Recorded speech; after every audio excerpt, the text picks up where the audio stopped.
Hello students, मैं सूरज कुमार आप लोगों का स्वागत करता हूं अपने यूट्यूब चैनल पे। स्टूडेंट, आज हम लोग डिस्कस करने वाले हैं ट्रिग्नोमेट्री का पार्ट में जो आपका दिया हुआ है कॉम्प्लेक्स आर्गुमेंट, उस टॉपिक को आज हम लोग ढंग से देखेंगे।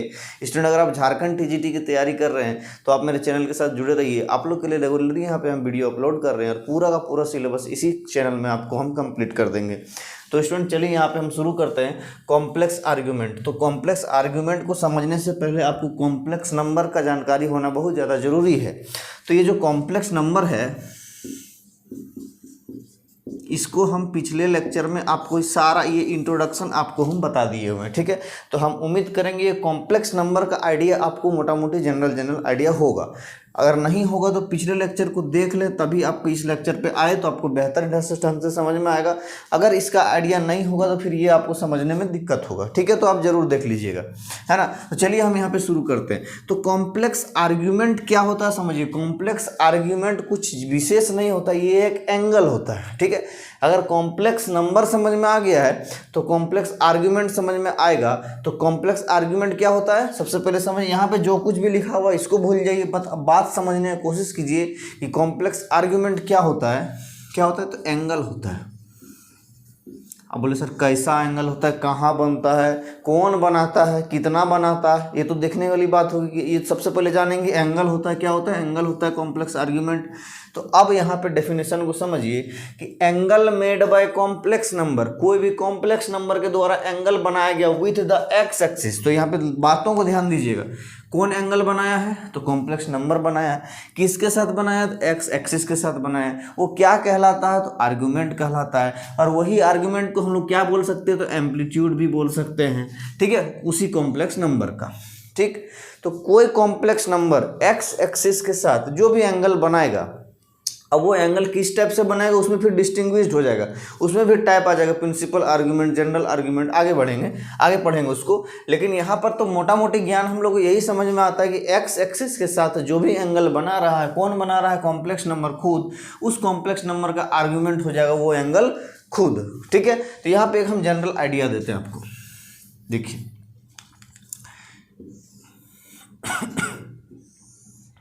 ये हम लोग एक्स एक्सिस है, ये हम लोग वाई एक्सिस है, ये हम लोग रियल एक्सिस, ये इमेजिनरी एक्सिस, ये मोटा मोटी पिछले लेक्चर में बता ही दिए आपको, ठीक है। तो मान लीजिए कोई यहाँ पे एक कॉम्प्लेक्स नंबर है 5 + 6 आयोटा, ठीक है, एक कॉम्प्लेक्स नंबर है।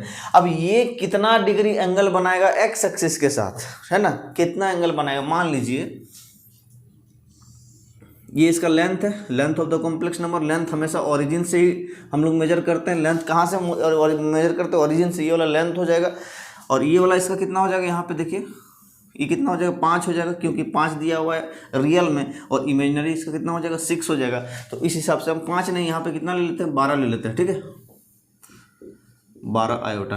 हाँ, तो 5 है तो ये वाला 12 है, तो उस हिसाब से ये वाला कितना हो जाएगा तो 13 हो जाएगा। पाइथागोरस थ्योरम से इसका लेंथ कितना हो जाएगा 13 हो जाएगा, है ना। तो और इस यहाँ पे एंगल कितना बना रहा, थीटा बना रहा, किसके साथ तो एक्स एक्सिस के साथ। तो यही थीटा भाई साहब जो है वो आर्गुमेंट है किसका तो इस कॉम्प्लेक्स नंबर 5 + 12 आयोटा का। बोले सर ये निकलेगा कैसे, तो निकलेगा tan थीटा से। तो देखिए tan थीटा निकाल के देखिए थोड़ा, क्या होता है p/b। p कितना है तो 12 है और b कितना है तो 5 है, तो थीटा कितना हो जाएगा tan इनवर्स 12/5। यही हो गया आर्गुमेंट ऑफ इस कॉम्प्लेक्स नंबर। लेकिन यहाँ आपको बड़ी आसान लग रहा होगा, बोले सर ये तो वैसे ही ढूंढ देंगे निकाल देंगे तो बड़ा अच्छा चीज़ है, ठीक है। बड़ा कन्फ्यूजन होगा जब हम थोड़ा सा आगे और बढ़ेंगे, ठीक है। क्या कन्फ्यूजन होगा, अभी देखिए यहाँ पे थीटा दिख रहा है, वो एंगल इधर से भी बन रहा है, देखिए एक्स एक्सिस के साथ इधर से भी एंगल बन रहा है बोला हाँ सर। बोला अब तो मामला गड़बड़ हो गया सर। चलिए थोड़ा सा एग्जाम्पल और आपको यहाँ पे देते हैं, है ना, एक एग्जाम्पल और देते हैं, थोड़ा कन्फ्यूजन को और गहरा करते हैं हम, फिर धीरे धीरे सारा कन्फ्यूजन हम दूर भी करेंगे, ठीक है। और मान लीजिए आपका यहाँ पर है एक कॉम्प्लेक्स नंबर है -5 + 12 आयोटा, ठीक है, -5 + 12 आयोटा। ये लेंथ हो गया, ये गिरेगा यहाँ पे, ये 90 डिग्री, यही मान लीजिए थीटा। अब यही थीटा है, ठीक है। अभी आप दिमाग में अभी और आएगा कि सर थीटा ही तो है एक्स एक्सिस के साथ है, तो इधर नेगेटिव वाला एक्स है, इधर पॉजिटिव वाला एक्स है। एक एंगल सर यहाँ भी बना रहा है इसके साथ, ये वाला भी मान लीजिए अल्फा। अब कौन वाला एंगल हम लोग का आर्ग्यूमेंट है सर, अभी तो आप बताएं कि एक्स एक्सिस के साथ एंगल बनाएगा उसी को आर्ग्यूमेंट बोलते हैं, लेकिन यहाँ तो एक्स एक्सिस सॉरी यहाँ तो एक्स एक्सिस के साथ बनाने वाला दूगो एंगल है। बोले हाँ दूगो एंगल तो है, तो कौन वाला को आर्ग्यूमेंट मानेंगे, कौन वाला को आर्ग्यूमेंट नहीं मानेंगे। अब इसको हम यहीं पे छोड़ देते हैं और आगे अब थोड़ा सा हम और बढ़ते हैं। अब इसका कन्फ्यूजन कब दूर होगा, जब आपको दो चीज़ समझ में आएगा, एक होता है प्रिंसिपल आर्ग्यूमेंट, एक होता है जनरल आर्ग्यूमेंट। यही दोनों अगर आप समझ लिए मामला तो आपको पूरा क्लियर हो जाएगा कि हम लोग कौन वाला थीटा को लेंगे, मतलब कौन वाला एंगल को लेंगे जो कि हम लोग का एक्चुअल में आर्ग्यूमेंट निकल के आएगा। ठीक है, अब आते हैं हम सीधे क्वेश्चंस पे। ठीक है, एग्जाम में आपको क्वेश्चन जो है वो नहीं बोलेगा कि आर्ग्यूमेंट, यदि छुच्छे आर्ग्यूमेंट लिखा है मतलब प्रिंसिपल आर्ग्यूमेंट का बात कर रहा है, और यदि मेंशन कर दिया है प्रिंसिपल आर्गूमेंट या जनरल आर्गूमेंट तब तो कोई दिक्कत ही नहीं है। तो मेन मुद्दा ये है कि आपको एग्जाम में निकालने कौन वाला बोलेगा, प्रिंसिपल आर्गूमेंट बोलेगा कि जनरल आर्गूमेंट बोलेगा। तो आपको प्रिंसिपल आर्गूमेंट निकालने बोलेगा। बोले सर काहे निकालने बोलेगा, अभी आपको समझाते काहे निकालने बोलेगा। तो प्रिंसिपल आर्गूमेंट का जो वैल्यू है ना वो -π से π तक लाइक करता है, माने -180 डिग्री से 180 डिग्री तक लाइक करेगा। ठीक है, उसमें -π इंक्लूड नहीं करेंगे और π को इंक्लूड करेंगे। ठीक है, मतलब अगर हम थीटा लिखे प्रिंसिपल आर्गुमेंट तो थीटा रहेगा -π से π तक, -π से π तक। ठीक है, इसको नीचे लिख देते हैं, ज़्यादा समझ में आएगा।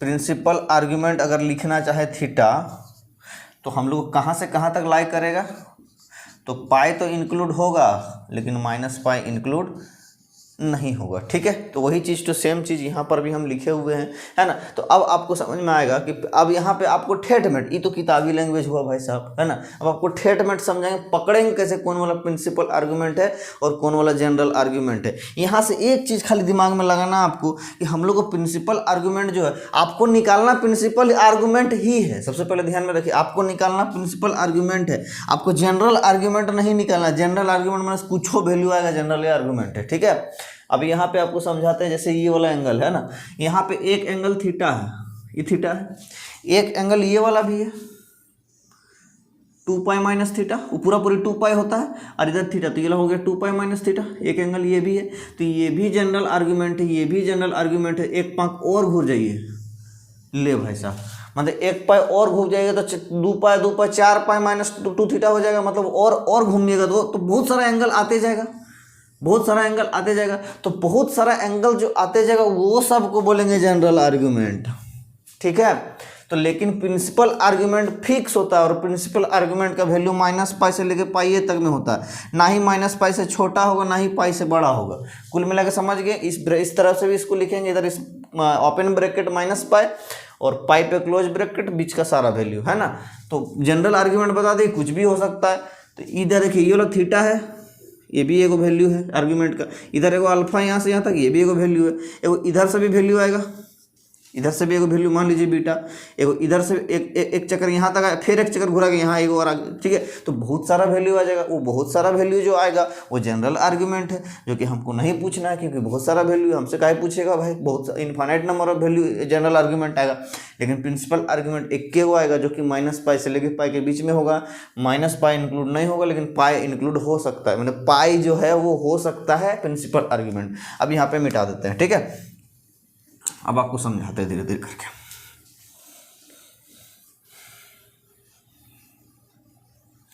अब जो है ना, अब आपको 4 क्वाड्रेंट पे हम 4 कॉम्प्लेक्स नंबर लेते हैं और चारों में समझाते हैं कि प्रिंसिपल आर्गूमेंट कौन वाला है और जनरल आर्गूमेंट कौन वाला है। मतलब समझना तो प्रिंसिपल आर्गूमेंट को ही है ना। जनरल क्या समझना, जनरल में तो आपको दिख ही रहा है कि सभी वैल्यू जनरल आर्गूमेंट है। 4 क्वाड्रेंट लेंगे और आपको ठेठ मेठ झारखंडी टोन में समझाएंगे कि कैसे पहचानेंगे कि भाई कौन वाला प्रिंसिपल आर्गूमेंट है ना। अभी आपको दिमाग में एक चीज़ होना चाहिए कि प्रिंसिपल आर्गूमेंट जो है वो -π से π के बीच में लाई करेगा। इस चीज़ को ध्यान में रखेंगे सबसे पहला बात, है ना। तो इसी चीज़ से हम लोग जो मोटा मोटी मामला क्लियर कर देंगे। और एक चीज़ समझेंगे, तो पहला जो फर्स्ट क्वाड्रेंट में अगर वैल्यू लें, फर्स्ट क्वाड्रेंट में अगर वैल्यू लें, ठीक है, एक कॉम्प्लेक्स नंबर फर्स्ट क्वाड्रेंट में लेते हैं। एग्जाम्पल के साथ समझेंगे तो ज़्यादा समझ में आएगा, है ना।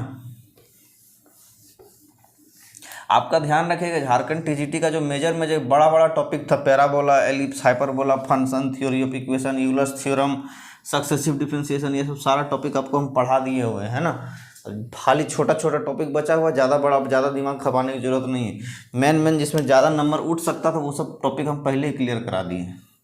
चलिए, तो यहाँ पे देखिए ये हम लोग का क्या हो गया, x axis real axis, imaginary axis. तो फर्स्ट क्वाड्रेंट में क्या लेंगे, तो एक कॉम्प्लेक्स नंबर लेते हैं 2 + 3 आयोटा, ठीक है, 2 + 3 आयोटा यहाँ से मिला देते हैं, ये लेंथ हो गया, यहाँ से इसको गिरा दिए, ये वाला वैल्यू कितना होगा भाई, तो 2 होगा एक्स वाला में, और रियल वाला में, इमेजनरी में यहाँ पे 3 हो जाएगा। 2 नहीं लेते हैं, 3 4 ले लेते हैं, यहाँ पे 3 ले लेते हैं, 3 + 4 आयोटा, है ना। तो ये हम लोग को 3 हो जाएगा और ये हम लोग को 4 हो जाएगा, उस हिसाब से 5 हो जाएगा, लेकिन इसका भी 5 का क्या जरूरत है, पाइथागोरस थ्योरम लग जाएगा, 5 हो जाएगा, है ना। तो अब हम लोग क्या करेंगे कि प्रिंसिपल आर्ग्यूमेंट को जो है वो हमेशा हम लोग थीटा से डिनोट करेंगे। किससे डिनोट करेंगे, थीटा से डिनोट करेंगे। हम लोग अपना केस में, जरूरी नहीं कि थीटा से ही करता है, अल्फा से भी कर सकता है, बीटा बेसिस से भी कर सकता है। जैसे आप मेरे नोट्स अगर परचेज किए होंगे तो नोट्स में देखिएगा प्रिंसिपल आर्ग्यूमेंट को अल्फा से कहीं कहीं डिनोट किया हुआ, कहीं कहीं थीटा से डिनोट किया हुआ, लेकिन यहाँ पे हम लोग क्या करेंगे, थीटा से डिनोट करेंगे, ठीक है। तो उसमें हम लोग नोट्स में ज़रूरत के हिसाब से कहाँ अल्फा कहाँ थीटा लगेगा, उस हिसाब से हम जो स्टूडेंट की ज़रूरत के हिसाब से किए हुए हैं। यहाँ पे हम और आसानी से आपको समझाने की कोशिश करते हैं। देखिए, ये हम लोग को 3 हो गया, ये हम लोग को 4 हो गया। अब ये जो एंगल है, जो फर्स्ट क्वाड्रेंट में क्या होता है ना कि हम लोग को प्रिंसिपल आर्गुमेंट लिखने के लिए positive direction of X axis से एंगल जो सबसे सामने होगा उसको लेंगे प्रिंसिपल आर्गुमेंट। अभी बोले सर नहीं समझ में आया, छोड़िए, इधर एक्स डैश मान लीजिए, अब ज़्यादा समझ, ये उधर वाई डैश ले लिए, ठीक है। तो इधर वाला तो नेगेटिव एक्स एक्सिस, यहाँ से इधर तक तो पॉजिटिव एक्स एक्सिस, इधर तो पॉजिटिव वाई एक्सिस, इधर नेगेटिव वाई एक्सिस। अब मामला आपको समझ में आ रहा है, यहाँ 0 ऑरिजिन, तो इधर से इधर तक में पॉजिटिव एक्स एक्सिस। तो सबसे पहले देखेंगे प्रिंसिपल आर्गुमेंट का वैल्यू -π से π तक का वैल्यू है। हाँ बोले हाँ सर, हाँ π से π, यहाँ पे मान लीजिए ये लो थीटा वैल्यू है, ठीक है। तो सबसे पहला यहाँ पे 2 चीज़ आपको दिमाग में आता है। पहला दिमाग में आता है कि सर एक्स एक्सिस के साथ एंगल बनाया हुआ एंगल बनाएगा, उसी को आर्ग्यूमेंट बोलते हैं। तो एक्स एक्सिस के साथ देखिए यहाँ पे 2 एंगल बनेगा, एक ये वाला बनेगा और एक एंगल ये वाला भी बनेगा। ये भी तो एक्स एक्सिस है, नेगेटिव है पॉजिटिव है, क्या दिक्कत है, लेकिन ये भी तो एक्स एक्सिस से मान लीजिए यहाँ पे अल्फा बना रहा है। तो अब ये अल्फा को हम लोग लेंगे प्रिंसिपल आर्ग्यूमेंट, कि इस थीटा को लेंगे हम लोग प्रिंसिपल आर्ग्यूमेंट। ये हमको समझा दीजिए।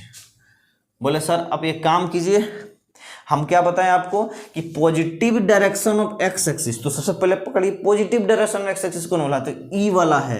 तो इधर से सबसे नजदीकी में कौन, मतलब सबसे कम में सबसे नजदीक में कौन वाला एंगल बना रहा है, उसको प्रिंसिपल एक्सिस लेंगे, प्रिंसिपल आर्ग्यूमेंट। तो सबसे नजदीक में यही वाला है थीटा, यहाँ से यहाँ तक। एक इधर से भी बन जाएगा, देखिए यहाँ पे अगर पॉजिटिव बोलेंगे तो इधर से भी एक बन जाएगा, यहाँ से भी ले भाई, ये भी तो एक एंगल है। लेकिन क्या बताएं कि वैल्यू जो है -π से π के ही बीच में होना चाहिए। तो यहाँ से अगर हम चेक करें तो यहाँ से यहाँ तक इतने में तो π हो गया, π से ज़्यादा हो नहीं सकता। तो इतना से ऊपर जाएंगे तो मतलब नहीं ले सकते इस वैल्यू को। तो बोले इधर वाला हटाओ, इधर वाला हटाओ। तो positive direction of X axis के साथ कौन वाला बन रहा है, एक ही वाला थीटा बन रहा है। तो यही वाला हम लोग क्या है, थीटा है, ठीक है। तो थीटा मतलब यही वाला क्या है, तो प्रिंसिपल आर्ग्यूमेंट है। तो प्रिंसिपल आर्ग्यूमेंट क्या हो गया, थीटा हो गया। और थीटा को क्या लिख सकते हैं, tan इनवर्स 4/3 की tan थीटा अगर हम लिखना चाहें तो 4/3 लिखेंगे, तो इसको लिखेंगे tan इनवर्स 4/3। और एक चीज़ यहाँ पे ध्यान रखेंगे, जब हम लोग आर्ग्यूमेंट को लिखेंगे तो ये सब वैल्यू सारा मॉड में लिखेंगे। ये सब वैल्यू मैग्नीट्यूड को बता रहा है तो इसको नेगेटिव नहीं करेंगे, ठीक है। तो सारा का सारा वैल्यू मॉड में लिखेंगे, ठीक है, नेगेटिव नहीं कर सकते, ठीक है। तो ये हम लोग ध्यान में रखेंगे। तो प्रिंसिपल आर्ग्यूमेंट, और यहाँ पर यही वैल्यू अल्फा के बराबर ही है, ठीक है, क्योंकि एक्स एक्सिस के साथ बनाया हुआ एंगल ही हम लोग को जो है आर्ग्यूमेंट बताता है। तो प्रिंसिपल आर्ग्यूमेंट बोले यहाँ पे, चाहे जनरल आर्ग्यूमेंट बोले यहाँ पे, दोनों का दोनों इस केस में एक तो जनरल आर्ग्यूमेंट खुद का खुद अल्फा होगा, फिर एक घूम के आएगा, फिर अल्फा एक एंगल आएगा, फिर घूमेगा, फिर एंगल आएगा। तो बहुत सारा जनरल आर्ग्यूमेंट होगा। तो एक एंगल हम यहाँ पे अल्फा लिए जो कि थीटा के बराबर होगा, है ना। ये फर्स्ट केस में समझ में आ गया प्रिंसिपल आर्ग्यूमेंट। सेकंड केस समझाते हैं आपको, देखिए इसको बहुत ध्यान से समझिएगा, बहुत इंपॉर्टेंट है। ये एक्स एक्सिस, ये वाई, इधर वाई डैश मान लेते हैं, इधर एक्स डैश मान लेते हैं, ठीक है। अब फर्स्ट क्वाड्रेंट का सीन खत्म हो गया, अब सेकंड क्वाड्रेंट में आते हैं यहाँ पर, ठीक है। तो x नेगेटिव -3 + 4 आयोटा, ठीक है। ये वाला लेंथ हो गया, यहाँ से इसको गिरा दीजिए, ये वाला वैल्यू कितना हो जाएगा 3 हो जाएगा। वैसे -3 का इधर होना चाहिए, हम लेंथ लिख रहे हैं 3 होगा, ठीक है, इधर 4 होगा, कोई दिक्कत नहीं। तो अब बोलेंगे सर कौन वाला थीटा लेंगे, सबसे पहले यहाँ पे हम अल्फा को लिखेंगे। तो जो एक्स एक्सिस के साथ सबसे कम एंगल बना रहा होता है उसको हम सबसे पहले लिख देंगे, ठीक है। तो यही सबसे कम एंगल बना रहा है अल्फा, एक एंगल अल्फा बना रहा है यहाँ। चूंकि ये सेकंड क्वाड्रेंट में बना, सेकंड क्वाड्रेंट में नेगेटिव वाला एक्स एक्सिस आएगा तो सबसे नज़दीक में यही वाला अल्फा बना रहा है। यहाँ पर देखिए सबसे नज़दीक में ये वाला अल्फा बना रहा था। ये अल्फा जो है वो नहीं है प्रिंसिपल आर्गूमेंट। प्रिंसिपल आर्गूमेंट लिखना है, प्रिंसिपल आर्गुमेंट लिखने के लिए आपको एक चीज बताएं कि positive direction of X axis के साथ देखना होता है उस लाइन को, ठीक है। तो positive direction of X axis के साथ कौन वाला देखा जा रहा है, एक तो यहां से इधर से एंगल बना लीजिए, आप यहां से बना लीजिए, या तो एक इधर से बना लीजिए, जिधर से बनाइएगा आप, ठीक है। लेकिन जिधर से बनाइएगा आप नहीं चलेगा, चलेगा क्या, हम लोग को प्रिंसिपल आर्गुमेंट -π से π के बीच में होना चाहिए, -π से छोटा भी नहीं होना चाहिए, π से बड़ा भी नहीं होना चाहिए। तो यहाँ से चेक कीजिए, अगर इधर से लेते हैं तो यहाँ से यहाँ तक में ही तो π हो गया, और ऊपर जाएंगे मैंने π से ज़्यादा हो गया, चाहे उल्टे चलेंगे तो यहाँ से यहाँ तक तो -π हो गया, और थोड़ा ऊपर जाएंगे और -π से मतलब और कम हो गया, तो -π से और कम हो जा रहा, मतलब इधर वाला लाइन को नहीं चलेगा, खेल खत्म। चलेगा कौन वाला, ई वाला। तो ई वाला जो लाइन हम लोग का एंगल है वो हम लोग क्या है, थीटा, ठीक है। और ये थीटा हम लोग को क्या है, प्रिंसिपल आर्गुमेंट है। तो चूंकि tan थीटा हम लोग यहाँ पे क्या लिखा है, 4/3 परपेंडिकुलर बटे बेस, तो थीटा क्या हो जाएगा, tan इनवर्स 4/3। इसको भी मॉड के अंदर डाल देते हैं यहाँ पे, क्यों बताएं कि नेगेटिव नहीं लेंगे, लेंथ लिख रहे हैं, ठीक है। तो ये अब समझ में आ गया कौन वाला प्रिंसिपल आर्गुमेंट इसमें हुआ सो, कौन वाला प्रिंसिपल आर्गुमेंट इसमें हुआ सो, ठीक है। तो यहाँ पे अगर हम थीटा लिखना चाहें तो क्या आएगा वैल्यू, यहाँ से यहाँ तक वैल्यू क्या है, पाई है, यहाँ से पूरा पूरा क्या है, पाई है, और ये वाला अल्फा, तो पाई में अल्फा घटा देंगे तो थीटा आ जाएगा। तो थीटा का वैल्यू हम लोग क्या लिख सकते हैं, pi minus alpha, pi minus alpha लिख सकते हैं। नोट्स में देखिएगा थोड़ा हम यहाँ पे थीटा की जगह अल्फा, अल्फा की जगह थीटा लिखें, अपना सुविधा के अनुसार आप चाहे तो यहाँ पे अल्फा यहाँ पे थीटा लिख सकते हैं, कोई दिक्कत नहीं। आप हम क्या किए हैं उसमें थीटा को, अल्फा को ही प्रिंसिपल आर्गुमेंट माने हुए, थीटा को जनरल आर्गुमेंट माने हुए, आप कुछ भी मान सकते हैं, ठीक है, दिक्कत नहीं उसका, है ना। हाँ, तो यहाँ पे आपको समझ में आ गया कि थीटा का वैल्यू पाई माइनस अल्फा कैसे हो गया। ये पूरा पूरा यहाँ से यहाँ तक पाई था और इतना अल्फा है, तो पाई में वाला अल्फा माइनस कर देंगे तो ये वाला एंगल आएगा, तो पाई माइनस अल्फा हो गया। अब सर अल्फा लिख कह रहे हैं, तो अल्फा इसीलिए लिख रहे हैं कि एक्स एक्सिस के साथ जो सबसे नज़दीक में एंगल वही बना रहा है, एक्स एक्सिस के साथ सबसे नज़दीक में एंगल वही बना रहा था, इसीलिए। तो इधर दो केस समझ में आपको आ गया, और दो केस समझाते हैं आपको, ठीक है। तो यहाँ पे पहला केस में फर्स्ट क्वाड्रेंट में थीटा और अल्फा बराबर हो गया, सेकंड केस में क्या हो गया, थीटा का वैल्यू पाई माइनस अल्फा हो गया। अब तीसरा और चौथा केस देखते हैं, ये क्या है हम लोग को, सेकंड क्वाड्रेंट। चलिए अब नोट कर लीजिए, इसको हम मिटा देते हैं फटाक से, और तीसरा क्वाड्रेंट को हमको समझाते हैं आपको।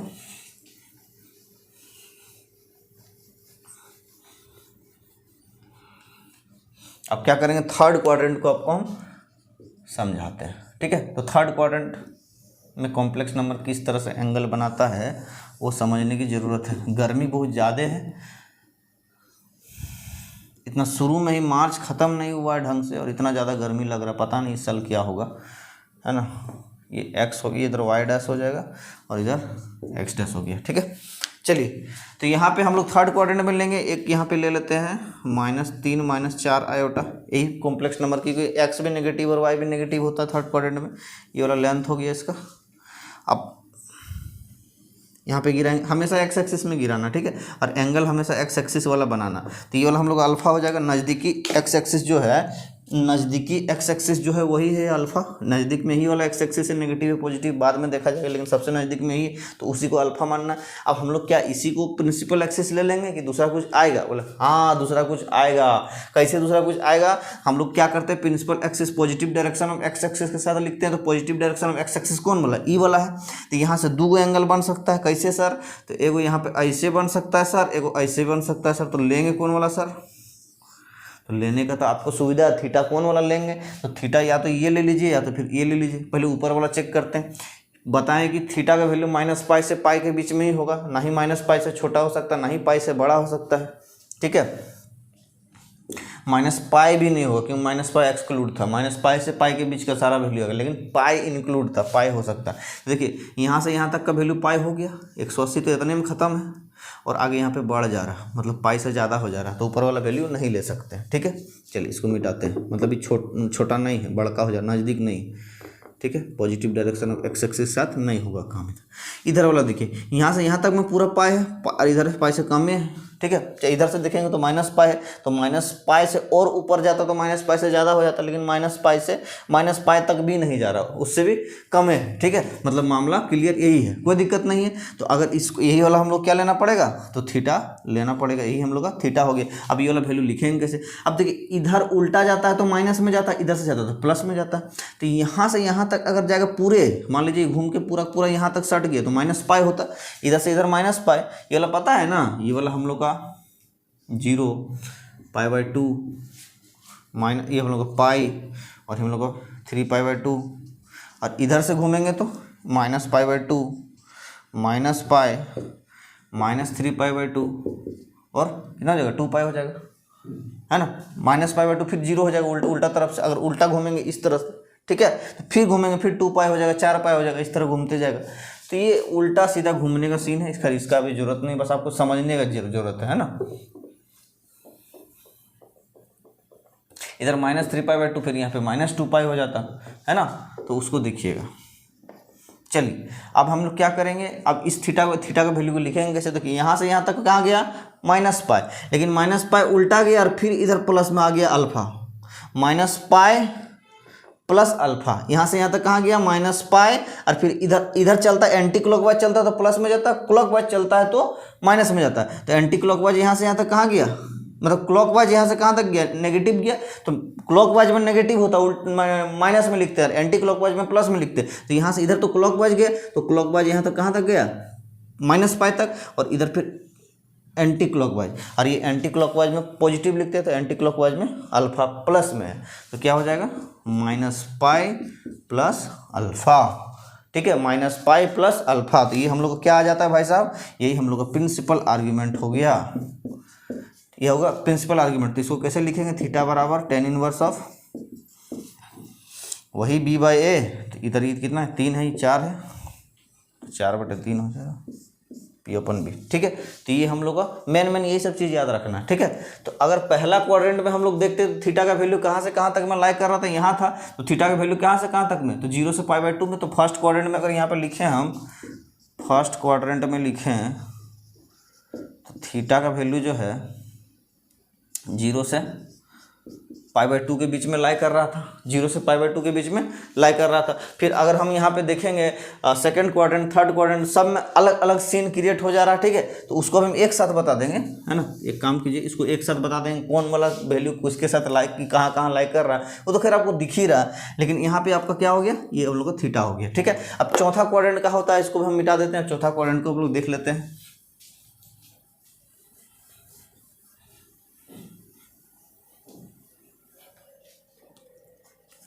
जो फोर्थ क्वाड्रेंट है इसमें क्या सीन बनता देखिए,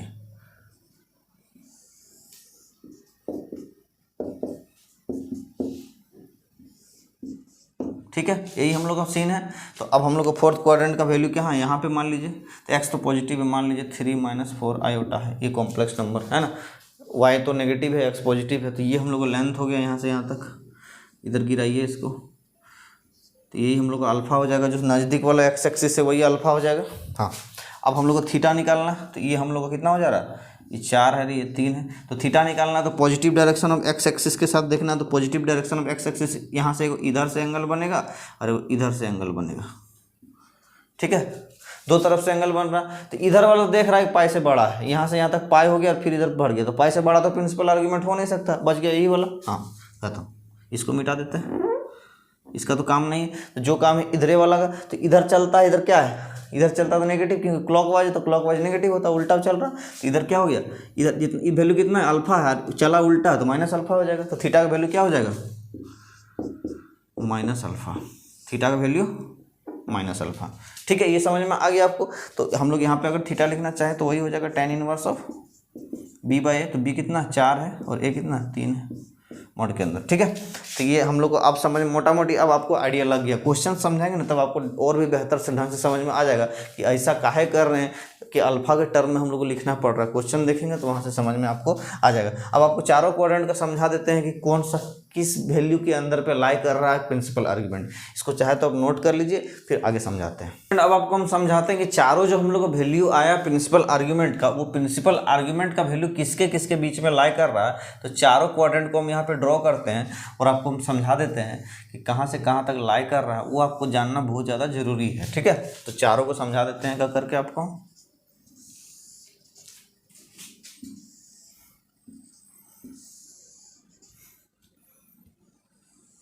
ठीक है, तो ये हम लोग सबसे पहले इसमें देखेंगे पहला क्वाड्रेंट में। तो पहला क्वाड्रेंट में मान ली यहीं पे वैल्यू था, ठीक है, और यही वाला थीटा और यही वाला अल्फा बन रहा था, इसमें कोई दिक्कत नहीं था हम लोग का। तो ये जो वैल्यू है किसके बीच में लाई कर रहा है, ये हम लोग का देखिए 0 है और ये हम लोग का π/2 है, 0 से π/2 के बीच में। तो यहाँ पर जो थीटा हम लोग को बिलोंग्स करेगा वो कहाँ से कहाँ तक करेगा, 0 से π/2 के बीच करेगा, 0 इंक्लूड π/2 एक्सक्लूड। ठीक है, सेकेंड क्वाड्रेंट में देखते हैं, ये वाला है, ये हम लोग को थीटा बन रहा था, ये हम लोग को अल्फा बन रहा था, और थीटा कौन वाला बन रहा था, ये वाला हम लोग का थीटा बन रहा था, है ना। तो यहाँ पे अगर हम लोग देखेंगे तो यहाँ पे हम लोग का क्या कौन सा वैल्यू आ रहा था, ये π/2 है और ये है ना। तो ये वाला वैल्यू किसके किसके बीच में लाई कर रहा, थीटा हम लोग लाई कर रहा किसके किसके बीच में, तो π/2 से लेके पाई के बीच में लाई कर रहा। ठीक है, π/2 एक्सक्लूड पाई इंक्लूड। यहाँ पे तीसरा क्वाड्रेंट में अगर हम लोग देखेंगे, ठीक है, तो ये हम लोग का अल्फा था और थीटा कौन सा आ रहा था, इधर वाला आ रहा था थीटा। ठीक है, तो यहाँ पे कौन किसके किसके बीच में लाई कर रहा है वो चेक कीजिए। यहाँ पे कितना है, तो -π। अब देखिए यहाँ पे अब थोड़ा सा उल्टा हो जाएगा। अगर यहाँ पे हम बोलेंगे पाई है और यहाँ पे आज बोल देंगे 3π/2 है, तो पाई से लेके 3π/2 तक के बीच के बोलेंगे वैल्यू आएगा, लेकिन पाई से बड़ा हो भी नहीं करता है प्रिंसिपल आर्ग्यूमेंट। तो मतलब इधर वाला तो नहीं, अभी उल्टी चलना पड़ेगा, ये हटाइए। ठीक है, तो यहाँ 0, यहाँ -π/2 और यहाँ -π, यहाँ -3π/2। अब तो उल्टा चलना ही पड़ेगा, क्योंकि बताएं कि पाई से ज़्यादा हो ही नहीं सकता। तो वैल्यू कहाँ से कहाँ तक बीच में है, तो इधर देखेंगे तो -π से -π/2 के बीच में, यही ना है। हाँ, चाहे -π/2 से पाई के बीच में जो लिखिए, तो हम लोग क्या लिखेंगे यहाँ पे प्रिंसिपल आर्गूमेंट किसके किसके बीच में, तो -π/2 से लेके हम लोग का -π तक है। इसको आगे पीछे जैसे लिखेंगे कोई दिक्कत नहीं। ठीक है, दोनों ही एक्सक्लूड है ना, दोनों ही एक्सक्लूड। इसमें ये वाला सीन हो जाएगा। चौथा क्वाड्रेंट को अगर हम लोग देखना चाहेंगे, तो ये हम लोग का ये वाला हम लोग अल्फा बन रहा था, थीटा कौन वाला बन रहा था, तो अल्फा थीटा बराबर -अल्फा आ जा रहा था। तो आप देख ही लिए हैं। तो अगर इधर से लिखेंगे ये वाला 0 लिखेंगे, ये वाला π/2 लिखेंगे, ये वाला पाई लिखेंगे, ये 3π/2 लिखेंगे, तो 3π/2 से 0 के बीच में बोलेंगे तो 3π से बड़ा तो हो ही नहीं सकता। तो 1.5π कहाँ से होगा, जब 1π नहीं होगा तो 1.5π कहाँ से होगा, नहीं होगा। तो इधर तो उल्टा चलना पड़ेगा, बड़ा में तो कुछ सीन नहीं है, मतलब 0 इधर -π/2 और इधर -π। यह समझ में आ गया होगा। तो कहाँ से कहाँ तक जाएगा, तो -π/2 से लेके 0 तक जाएगा। ठीक है, इधर -π से π/2 लिखिए, उल्टा करके ज़्यादा अच्छा लिखिएगा, -π से -π/2, है ना। इधर कहाँ से कहाँ तक जाएगा, -π/2 से लेके 0 तक में, -π/2 से लेके तक में 0 तक में, ये हम लोग का प्रिंसिपल आर्ग्यूमेंट जाएगा। ठीक, ये आपको चारों एंगल किसके किसके बीच में लाई करेगा वो आपको हम समझा दें, प्रिंसिपल आर्ग्यूमेंट। ठीक है, अब इसका प्रॉपर्टीज के बारे में आपको हम समझा देते हैं और एक एक एग्जांपल भी आपको समझाएंगे किसका किस तरह से हम लोग वैल्यूज को निकालेंगे। इसको नोट कीजिए। तो स्टूडेंट यहाँ पे हम 4 क्वेश्चन लिए हैं, चारों क्वेश्चन को सॉल्व करेंगे। कि क्वेश्चन क्या है, सबसे पहले पढ़िए, find the principal argument of the following complex number. तो यहाँ पे 4 कॉम्प्लेक्स नंबर है, चारों कॉम्प्लेक्स नंबर का हमको प्रिंसिपल आर्ग्यूमेंट का दरकार है, जरूरत है। ठीक है, तो निकालेंगे। तो सबसे पहला क्वेश्चन क्या है, देखिए यहाँ पे हम लोग निकालते हैं। तो सबसे पहला जो क्वेश्चन हम लोग का है 2 + 3 आयोटा। सबसे पहले हम लोग देखेंगे लाई कहाँ करेगा, ये रियल वाला, ये इमेजिनरी वाला, ये एक्स वाला और ये वाई वाला। देखते हैं, ये भी पॉजिटिव है, ये भी पॉजिटिव है, मतलब फर्स्ट क्वाड्रेंट में लाई करेगा। तो ड्रॉ कीजिए, ड्रॉ करने से ही मामला क्लियर होगा। ठीक है, ठीक है, तो ड्रॉ करेंगे तो ये 2 और 2,3 वाला सीन है। तो 2,3 कहाँ आएगा, इधर कहीं आएगा, मतलब 2 + 3 आयोटा यही है। तो इसको क्या करेंगे, मिला दीजिए, यही हम लोग का अल्फा हो जाता है, यही हम लोग का थीटा हो जाता है। इसमें तो कोई दिक्कत ही नहीं है। तो हम लोग को क्या निकालना, tan इनवर्स अल्फा चाहे tan इनवर्स थीटा, तो थीटा ही निकालना है ना। थीटा हम लोग अल्फा के बराबर होता है फर्स्ट क्वाड्रेंट में, वो आपको हम बता दिए। ठीक है, तो tan थीटा क्या हो जाएगा, यहाँ पे देखिए P/B। तो P क्या है, ये वाला 2 हो जाएगा, यहाँ से बेस x वाला ये क्या आ जाएगा, ये वाला एक्स वाला पार्ट, ये वाला वाई, ये रियल वाला, ये इमेजिनरी वाला, ये हम लोग रियल एक्सिस होता है, ये हम लोग इमेजिनरी एक्सिस होता है, ये आपको पढ़ा दिए पहले ही, ठीक है। तो परपेंडिकुलर क्या हो जाएगा इस हिसाब से, ये वाला 3 है तो इसके हिसाब से ये 90 डिग्री, तो परपेंडिकुलर 3 हो गया और बेस कितना हो गया 2 हो गया, तो थीटा कितना हो जाएगा tan इनवर्स 3/2 हो गया। ये पहला आर्ग्यूमेंट निकल गया tan इनवर्स 3/2, इसमें तो कोई झोल झमेला नहीं हुआ, बोले बड़ी बढ़िया सर, ठीक है फर्स्ट क्वाड्रेंट वाला हो गया, निकल गया। इसका सेकंड क्वाड्रेंट निकालिए।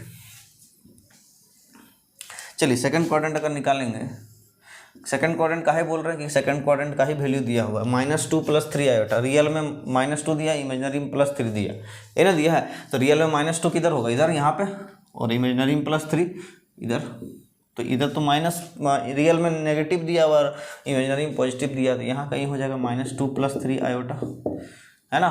मिला दीजिए इसको, हमेशा गिराना एक्स एक्सिस में ही है ना, ध्यान रखिएगा। तो ये हम लोग का अल्फा बन रहा है, लेकिन हम लोग को क्या करना है, हम लोग को अल्फा का वैल्यू नहीं, थीटा का प्रिंसिपल एक्सिस का वैल्यू चाहिए, बाद में वो सब करेंगे, ठीक है। तो ये वाला वैल्यू कितना हो जाएगा 2 हो जाएगा, ऐसे कायदे से -2 होना चाहिए, लेकिन हम लोग मैग्नीट्यूड को लिखेंगे हमेशा, और ये 3 हो गया, कोई दिक्कत नहीं है। tan अल्फा अगर लिखना चाहे तो P/B है, तो P कितना 3 है और B कितना 2 है, तो tan अल्फा बराबर 3/2 आया, तो अल्फा कितना हो जाएगा tan इनवर्स, इधर मोड में है ना 3/2, लेकिन अल्फा का जरूरत है नहीं, किसका जरूरत है, थीटा का। थीटा कौन वाला होगा, तो वही वाला बता दिए जब हम लोग आपको थ्योरी पढ़ा रहे थे, थीटा यहाँ पे ये वाला सीन होगा, क्योंकि इधर से अगर हम लोग पॉजिटिव डायरेक्शन में एक्स एक्सिस से लेते हैं, तो मतलब पॉजिटिव वाला एक्स एक्सिस से लेते हैं, तो पॉजिटिव वाला एक्स एक्सिस इधर से भी आएगा, लेकिन इधर से हो जाएगा -π से छोटा, मतलब -π तक तो गया और इधर बढ़ जाएगा, मतलब -π से छोटा हो जाएगा, तो नहीं लेना, तो इधर से ही लेना है, मतलब π से छोटा ही आ रहा है, π से बड़ा नहीं हो रहा, ठीक है। वैल्यू थीटा का वैल्यू जो प्रिंसिपल एक्सिस का वैल्यू है कहाँ से कहाँ तक, -π से π तक, तो इसको ध्यान में रखना है, -π से π तक, ये चीज़ को ध्यान में रखना है, इससे आगे पीछे नहीं होना है ना। तो इससे आगे पीछे ये वाला हम लोग को थीटा हो रहा, तो थीटा आप देखेंगे यहाँ पे थीटा क्या हो रहा है, यहाँ से यहाँ तक तो पूरा पूरा पाई, और ये वाला अल्फा, तो पाई में अगर ये लाल वाला अल्फा घटा देंगे तो करिया वाला थीटा बचेगा, हाँ बचेगा, तो थीटा क्या हो जाएगा पाई माइनस अल्फा, अल्फा क्या है tan इनवर्स 3/2, ये हम लोग का आर्ग्यूमेंट हो गया, ठीक है। तो सेकंड वाला का भी आर्ग्यूमेंट इस तरह से निकला। अब क्या करेंगे, तीसरा वाला निकालते हैं, यहाँ पे निकालते हैं तीसरा वाला। चलिए -2 - 3 आयोटा, तो -2 - 3 आयोटा किधर आएगा, थर्ड क्वाड्रेंट में, इधर भी नेगेटिव, माने एक्स भी नेगेटिव, वाई भी, रियल भी नेगेटिव और इमेजिनरी भी नेगेटिव, यही रियल एक्सिस है, यही इमेजिनरी एक्सिस है, इधर भी क्या नेगेटिव आ जाएगा रियल एक्सिस का, इधर नेगेटिव आ जाएगा इमेजिनरी एक्सिस का, तो -2 - 3 आयोटा इधर कहीं आ जाएगा, ठीक है। इधर मिला दीजिए, गिराना कहाँ है एक्स एक्सिस में, अल्फा क्या हो जाएगा ई वाला, ठीक है। थीटा कौन वाला होगा भाई, इधर से होगा कि इधर से होगा, बताइए, इधर से होगा, बता दिए क्यों, इधर से लेंगे तो π से ज़्यादा हो जाएगा, और इधर से लेंगे तो -π से बड़ा ही रहेगा, -π से छोटा नहीं होगा, तो ये वाला एंगल लेना, इधर वाला एंगल लेना थीटा के लिए। लेकिन पहले हम लोग अल्फा ये निकाल लेते हैं, तो tan अल्फा क्या हो जाएगा, देखिए यहाँ पे ये वाला वैल्यू कितना है 2 हो जाएगा, -2 होना चाहिए, लेकिन 2 लिख रहे क्यों, मैग्नीट्यूड लिख रहे खाली, क्यों, वैसे भी मॉड लगा ही दे रहे हैं, कोई दिक्कत नहीं है ना।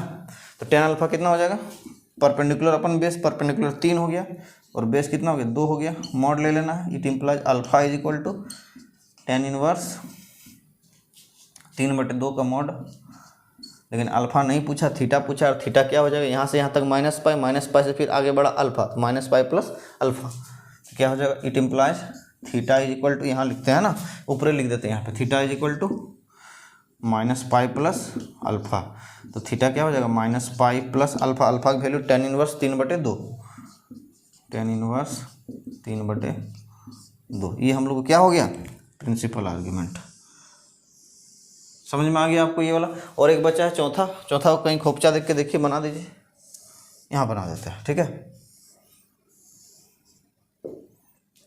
इधर 2 - 3 आयोटा, तो 2 पॉजिटिव है और 3 नेगेटिव है, इधर कहीं आ जाएगा फोर्थ क्वाड्रेंट में, वो तो इसको देख के ही समझना है कौन सा क्वाड्रेंट में लाइक करेगा, है ना। पहला रियल वाला होता है, दूसरा इमेजिनरी, मतलब ऐसे ठेठमेंट में समझेंगे, एक्स वाई में तो ये एक्स एक्सिस वाला, ही वाई एक्सिस वाला, अब तो समझ में आ रहा है ना।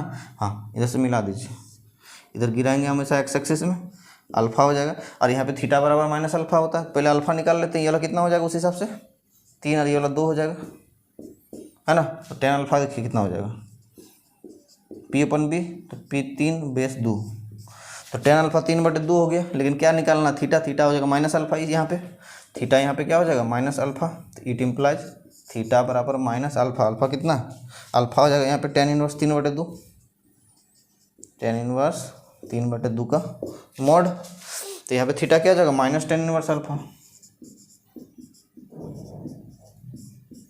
ये यहाँ पे आपका चौथा वाला का आंसर आ गया। ठीक है, चारों आंसर किस तरह से निकालेंगे ये आपको समझा दिए। ये जनरल छोटा सा एग्जांपल है, पूछ भी लेगा एग्जाम में, आसान है लेकिन पूछ लेगा, है ना, कोई दिक्कत नहीं है इसमें। तो इस तरह से हम लोग आर्ग्यूमेंट को निकालेंगे। अब इसको आप नोट कर लीजिए, अब हम इसका कुछ प्रॉपर्टीज को समझाएंगे, और आज हम लोग प्रॉपर्टीज को समझा के एंड करेंगे, और इसका जितना भी टाइप का क्वेश्चन हो सकता है इसका अगला लेक्चर में हम लोग देख लेंगे। ठीक है स्टूडेंट प्रॉपर्टीज को तभी हम लोग देखेंगे, लेकिन सबसे पहले हम लोग को क्या देखना है, सबसे पहले हम लोग को देखना है कि आर्ग्यूमेंट को डिनोट कैसे करते हैं। कोई भी कॉम्प्लेक्स नंबर मान लीजिए जेड है, ठीक है, एक्स प्लस आयोटा वाई, यही जेड है। अगर आर्ग्यूमेंट ऑफ जेड लिखेंगे तो उसको लिखेंगे किस प्रकार से, ठीक है, तो आर्ग्यूमेंट ऑफ जेड लिखना है तो हम लोग लिखेंगे ए आर जी, ठीक है, सिर्फ ए आर जी लिखेंगे और ब्रैकेट में जेड लिखेंगे। इसी तरह से हम लोग डिनोट करते हैं, तो ये हम लोग को डिनोट इस तरह से करते हैं। डिनोट कैसे करते हैं, ए आर जी और ब्रैकेट में जेड लिख देंगे, ये आर्ग्यूमेंट जेड कहलाता है। ठीक है, या तो फिर इसको एम्पलीट्यूड जेड लिखना है तो ए एम पी और जेड लिख सकते हैं, दोनों सेम चीज़ है। एग्जाम में आपको जनरली ए आर जी वाला लिखा रहेगा, आर्ग्यूमेंट जनरली बोलता है, एम्पलीट्यूड तो अदर नेम है ही, अगर पूछ लेगा तो आप बता दीजिएगा, लेकिन ए आर जी लिखता है ना। तो ये हम लोग का मामला है। तो अब क्या करेंगे, प्रॉपर्टीज को समझते हैं स्टूडेंट। अब हम लोग कॉम्प्लेक्स आर्ग्यूमेंट के प्रॉपर्टीज को समझेंगे। तो यहाँ पे देखिए हम कुछ प्रॉपर्टीज लिखे हुए हैं, तो यहाँ पे 6 प्रॉपर्टीज है, 6 को एक एक करके हम लोग समझेंगे। तो देखिए सबसे पहले एक बात यानी आर्ग्यूमेंट का प्रॉपर्टी और लॉगरिदम का प्रॉपर्टी दोनों का दोनों लगभग सिमिलर है। ठीक है, तो यहाँ पे एक चीज़ हम लोग जानेंगे, अगर आपको लॉगरिदम का प्रॉपर्टी, लॉग का प्रॉपर्टी अगर आता है तो आर्ग्यूमेंट का प्रॉपर्टी सीखने में कोई दिक्कत नहीं होगा, दोनों को दोनों लगभग सेम होता है। जैसे अगर बहुत सारा कॉम्प्लेक्स नंबर है, उसका प्रोडक्ट एक साथ है, उसका आर्ग्यूमेंट मतलब argument of Z1 Z2 Z3 Z4 up to Zn सबका प्रोडक्ट है, उसका आर्ग्यूमेंट है, तो क्या होता है, आर्ग्यूमेंट डिस्ट्रीब्यूट हो जाता है प्लस में, ठीक है, एडिशन में डिस्ट्रीब्यूट हो जाता है। तो क्या देखेंगे, argument Z1 Z2 Z2 up to Zn रहेगा तो डिस्ट्रीब्यूट हो जाएगा एडिशन में, argument Z1 plus argument Z2 plus argument Z3 up to argument Zn। ठीक है, ये हम लोग पहला प्रॉपर्टी हो गया।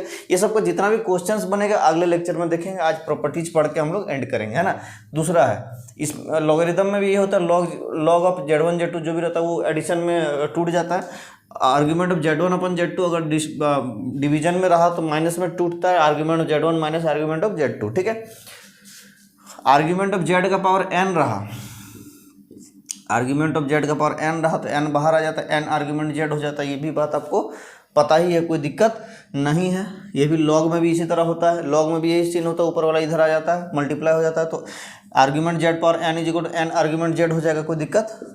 ठीक है, 4 नंबर आर्ग्यूमेंट ऑफ क्या है, कॉन्जुगेट ऑफ Z। आर्ग्यूमेंट किसका है, कॉम्प्लेक्स नंबर कॉन्जुगेट का है, तो क्या हो जाएगा माइनस ऑफ आर्ग्यूमेंट Z। मतलब मान लीजिए कोई Z है x प्लस आयोटा y, ठीक है, कोई कॉम्प्लेक्स नंबर है, तो अगर हम इसका कॉन्जुगेट लिखेंगे Z बार, आपको कॉन्जुगेट के बारे में पिछले लेक्चर में बताए हैं, तो Z बार क्या हो जाएगा, यहाँ पे Z बार हो जाएगा x माइनस आयोटा y। ठीक है, तो अगर हम Z बार का कॉन्जुगेट लिखेंगे, मतलब कॉन्जुगेट नहीं, आर्ग्यूमेंट लिखेंगे, आर्ग्यूमेंट ऑफ Z बार, तो क्या हो जाएगा माइनस आर्ग्यूमेंट ऑफ Z, मतलब argument of x minus iota y is equal to minus argument of x plus iota y, ये चीज़ होगा। ठीक है, ये बात ध्यान में रखेंगे। और इसका उल्टा भी होगा कि argument of x plus iota y is equal to minus of argument of x minus iota y, वो तो नेगेटिव प्लस पॉजिटिव इधर उधर हो जाएगा, कोई दिक्कत नहीं है। तो 4 चीज़ समझ में आपको आया होगा। 5वां समझाते हैं कि if argument of Z is equal to argument of Z bar मतलब कॉन्जुगेट, मतलब अभी तो बता रहे कि दोनों नेगेटिव होगा, अभी बताया ना कि एक दूसरे का नेगेटिव होगा, लेकिन यहाँ बोल रहा है कि अगर बराबर हो रहा है तो वो Z इज प्योरली रियल, तभी बराबर होगा। ये दोनों जो अभी तो ऐसे जनरल केस में तो नेगेटिव आ रहा है ना, देखिए नेगेटिव आ रहा है, लेकिन बोल रहा है कि अगर दोनों बराबर है तो कब है, जब Z इज प्योरली रियल, मतलब उसमें इमेजिनरी पार्ट 0 है, मतलब आयोटा वाला पार्ट इधर वाला पार्ट 0 है, तभी खाली छुच्छे रियल होगा, तब जाकर ये होल्ड करेगा। इमेजिनरी पार्ट रहेगा तो होल्ड नहीं करेगा, इमेजिनरी पार्ट 0 होना चाहिए, Z इज प्योरली रियल। ठीक है, ये समझ में आ गया होगा 5वां। 6ठा देखते हैं कि Z1 प्लस Z2 का mod is equal to Z1 minus Z2 का मॉड। ये क्या बोले सर, ये कैसे हो गया। मान लीजिए एक स्क्वायर है, ठीक है, यहाँ पे आपको ज्योमेट्रिकली समझा रहे हैं, एक स्क्वायर ये Z1 है, रेक्टेंगल मान लीजिए, ठीक है, रेक्टेंगल मान लीजिए, ठीक है। ये हम लोग का Z1 है, ये Z2 है, ट्राइंगल लॉ से ये Z1 प्लस Z2 हो जाएगा और ये हो जाएगा Z1 माइनस Z2, वेक्टर वाला चीज़ है, ठीक है, Z1 माइनस Z2। तो इस केस में क्या हो जाएगा, इस केस में Z1 और Z2 क्या है, एक दूसरे का परपेंडिकुलर है। Z1 और Z2 क्या है, एक दूसरे का परपेंडिकुलर, क्या है, परपेंडिकुलर है। तो अगर इसको ध्यान रखेंगे, अगर Z1 Z2 परपेंडिकुलर होगा, अगर Z1 Z2 परपेंडिकुलर होगा, देखिए यहाँ पे बराबर है, ये वाला डायगोनल एक रेक्टेंगल का दोनों डायगोनल बराबर होता है, ठीक है, तो दोनों डायगोनल बराबर आ गया, ठीक है, ज्योमेट्रिकली समझ में आ गया होगा आपको कि ये Z1 प्लस Z2 ये डायगोनल हो गया और Z1 माइनस Z2 ये डायगोनल हो गया, ठीक है, पैरेलल आपका ट्रायंगल लॉ से, ठीक है, ये आपको समझ में आया होगा। तो ये वेक्टर में ट्रायंगल लॉ आप पढ़े होंगे। तो Z1 परपेंडिकुलर टू Z2 हो गया, क्योंकि दिख रहा है परपेंडिकुलर है। तो अगर Z1 परपेंडिकुलर Z2 होता है तो उस केस में argument of Z1 minus argument of Z2 plus minus π/2 होता है, ठीक है। बहुत बड़ा, बहुत ज़्यादा इंपॉर्टेंट, जनरली एग्जाम में पूछ लिया जाता है, इसलिए ध्यान में रखेंगे कि अगर दो कॉम्प्लेक्स नंबर परपेंडिकुलर होगा तो दोनों को आर्ग्यूमेंट का जो डिफरेंस होगा वो π/2 होगा, प्लस π/2 हो सकता है, माइनस π/2 हो सकता है, क्योंकि इससे इसको घटाना कि इससे इसको घटाना वो सीन क्लियर नहीं है ना, इसलिए प्लस माइनस π/2, ठीक, ये समझ में आपको आया होगा। ऑप्शन में भी उसी तरह रहेगा। तो ये प्रॉपर्टीज आप नोट कर ले स्टूडेंट, फिर आगे और एक दो प्रॉपर्टी उसको समझा के एंड करेंगे। अब हमको सातवां प्रॉपर्टी बताते हैं। सातवां प्रॉपर्टी क्या है, देखिए यहाँ पे कि mod of Z1 plus Z2 is equal to mod Z1 plus mod Z2। इसको हम आप इलोबरेट करते हैं, कैसे समझिए। देखिए यहाँ पे एक कॉम्प्लेक्स नंबर है Z1, ठीक है, और एक कॉम्प्लेक्स नंबर इसी के आगे Z2, ठीक है। तो अगर दोनों को ऐड करेंगे, ये मॉड Z1 हो गया, इसका मैग्नीट्यूड, ये मॉड Z2 हो गया, दोनों को अगर हम ऐड करेंगे तो ये मॉड Z1 प्लस Z2 यहाँ से यहाँ तक आएगा। ये सीधा सीधी आपको दिख रहा है। तो यहाँ पे क्या दिख रहा है, ये Z1 और Z2 एक दूसरे के पैरेलल है, ठीक है, मतलब इनको इंसिडेंट हो जाएगा या तो पैरेलल बोल सकते हैं, कोई दिक्कत नहीं है। तो यहाँ पे क्या हो रहा है कि Z1 it implies Z1 is parallel to Z2। और अगर ऐसा रहा कि Z1 Z2 पैरेलल हो जाएगा तो क्या लिखेंगे, argument of Z1 minus argument of Z2 is equal to 0। अगर परपेंडिकुलर हो रहा था तो क्या लिख रहे थे, argument of Z1 minus argument of Z2 is equal to plus minus π/2। अगर पैरेलल होगा तो क्या लिखेंगे, argument of Z1 minus argument of Z2 is equal to 0। कब किस केस में पैरेलल होगा, तो इस केस में पैरेलल होगा, ठीक है। यहाँ तक समझ में आ गया। ये आपका प्रॉपर्टी हो गया। और ये आठवां प्रॉपर्टी है कॉन्सेप्ट जो कहले आपको हम समझाएंगे, logarithm of complex number in terms of argument के टर्म्स में लॉगरिथम को कैसे देखेंगे कॉम्प्लेक्स नंबर का, उसको भी हम समझा देते हैं, ठीक है। छोटा सा चीज़ है, आपको समझ में आ जाएगा। ये सबको सारा क्वेश्चन जो है, जितना भी क्वेश्चन है अगले लेक्चर में बताएंगे आपको। तो यहाँ पे हम लिखते हैं, देखिए एक यहाँ पे कोई कॉम्प्लेक्स नंबर है, क्या है, कॉम्प्लेक्स नंबर है x प्लस आयोटा वाई। क्या है, complex number x plus iota y. ये गिरेगा इधर और ये एंगल बना रहा थीटा, ठीक है, जो कि आर्ग्यूमेंट है। तो हम लोग थीटा को क्या लिखते हैं, आर्ग्यूमेंट। एक कॉम्प्लेक्स नंबर z है तो आर्ग्यूमेंट ऑफ z लिख सकते हैं थीटा को, और ये मॉड z हो जाएगा। ये वाला x है, ये वाला y है। यहाँ तक कोई दिक्कत नहीं है आपको, ठीक है। तो अगर हम लिखना चाहे logarithm of x plus iota y, अगर हम क्या लिखना चाहें, logarithm of x plus iota y. अब याद कीजिए पिछला लेक्चर में, अब आपको जब हमको कार्टेशियन फॉर्म और पोलर फॉर्म बताए थे कॉम्प्लेक्स नंबर का, तो x प्लस आयोटा वाई को क्या लिखे हुए थे, याद कीजिए, लॉग को लॉग रहने देते हैं। क्या लिखे थे, याद कीजिए, mod z cos theta plus iota sine theta लिखे थे, याद कीजिए। डिमोवियर्स थ्योरम यूज किए थे यहाँ पे, और आपको बताए भी थे कि जब डिमोवियर्स थ्योरम पढ़ाएंगे तब आपको ये सब सीन समझा देंगे क्या होता है। तो इसको हम लोग क्या लिख सकते हैं, लॉग ऑफ मॉड z, और ये हो जाता है e का power iota theta Euler's formula से, e का पावर आयोटा थीटा, ये भी बता दिए थे आपको। अब देखिए लॉग का प्रॉपर्टी क्या होता है कि लॉग a इंटू बी रहा तो लिख सकते हैं log a plus log b. जिस तरह आर्ग्यूमेंट का प्रॉपर्टी होता है, लॉग का ही प्रॉपर्टी होता है। तो यहाँ पर देखिए क्या लिखेंगे, log z, log of mod z into e का पावर आयोटा थीटा। a और b मान लेंगे, अगर इसको a मान लेंगे और इसको b मान लेंगे तो लॉग ए बी हो जाएगा। तो इसको क्या लिखेंगे, log a plus log b लिखेंगे। तो लॉग a प्लस लॉग ई का पावर आयोटा थीटा। और आपको और एक चीज़ हमेशा से बताते आ रहे हैं कि लॉग में जब यदि बेस नहीं लिखा हो रहता तो बेस क्या मान के चलते, ई मान के चलते हैं। इसको जरूर से जरूर ध्यान में रखिएगा, ठीक है। तो लॉग जेड प्लस, अब देखिए ई का पावर में आयोटा थीटा है, और ये भी पढ़े प्रॉपर्टी लॉग एक्स का पावर एन रहा तो इसको लिख सकते हैं एन लॉग एक्स ये भी लिख सकते हैं। तो यहाँ पे पावर में क्या है, ई का पावर आयोटा थीटा, जो कि बाहर आएगा मल्टीप्लाई हो जाएगा आयोटा थीटा लॉग ई, और बेस में क्या है ई, बेस में भी ई है। तो और एक चीज़ आपको प्रॉपर्टी पता है कि लॉग का ये वाला पार्ट और ये वाला पार्ट अगर दोनों का दोनों सेम रहे, कुछ भी रहे, 10 10 रहे, 5 5 रहे, n n रहे, तो वैल्यू कितना होता है, 1 होता है। तो लॉग ई बेस ई बताएं, यहाँ पर भी ई है, तो लॉग ई बेस ई कितना हो जाएगा, 1 हो जाएगा। तो log mod z plus iota theta ये लिख सकते हैं, कोई इशू नहीं है। तो यहाँ पर अगर हम लिखेंगे, और ये तो 1 हो गया, log x plus iota y. तो देखिए हम लोग किस तरह से कॉम्प्लेक्स नंबर का लॉगरिदम को हम लोग क्या किए, इस फॉर्म में लिखे। अब देखिए थीटा को हम लोग क्या लिख सकते हैं, आर्ग्यूमेंट ऑफ जेड लिख सकते हैं। तो हम लोग यहाँ पे लिखेंगे it implies log x plus iota y equal log mod z plus iota, और थीटा क्या लिखा हुआ, आर्ग्यूमेंट जेड। ठीक है, तो ये हम लोग का फॉर्म हो गया, किस क्या फॉर्म हो गया, तो logarithm of complex number in terms of the argument. ठीक है, ये भी पूछ सकता है आपका एग्जाम में, बहुत ही ज़्यादा इंपॉर्टेंट है, इसको ध्यान में रखेंगे। अब मॉड जेड को क्या लिख सकते हैं, मॉड हम लोग क्या बता रहा है, यहाँ पे मैग्नीट्यूड को बता रहा है। तो मैग्नीट्यूड क्या होता है, अब यहाँ पे पाइथागोरस थ्योरम लगाइए, तो x square plus y square बराबर मॉड जेड का स्क्वायर लिख सकते हैं। हाँ, तो मॉड जेड क्या हो जाएगा भाई साहब, root under of x square plus y square. तो मॉड जेड के जगह पे आप ये भी पुट कर सकते हैं।